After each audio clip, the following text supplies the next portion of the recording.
gudoomiyaha guddiga xalinta khilaafaadka doorashooyinka Soomaaliya Cabdullaahi Abyan Nuur iyo wafdi uu hogaaminayo ayaa maanta ku wajahan magaalada Kismaayo ee xarunta gobolka Jubbada Hoose. xubnaha guddiga xalinta khilaafaadka doorashooyinka ee ku sii jeeda Jubbaland oo ka kooban 5 xubnood ayaa goobjoog ka noqon doona doorashada aqalka sare oo maalinta Khamiista ka dhici doonto Kismaayo.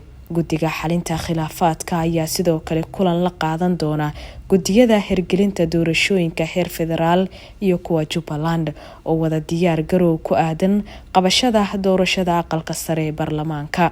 guddiga hirgelinta doorashooyinka Jubbaland ayaa maanta magaalada Kismaayo ee xarunta gobolka Jubbada Hoose ka bilaabaya diiwaangelinta musharaxiinta kuraasta aqalka sare ee baarlamaanka federaalka ee laga soo dooranayo Jubbaland. madaxweynaha Jubbaland Axmed Maxamed Islaam Axmed Madoobe ayaa soo gudbiyay liiska musharaxiinta qayb kamid ah kuraasta aqalka sare ee baarlamaanka federaalka ee laga soo dooranayo Jubbaland.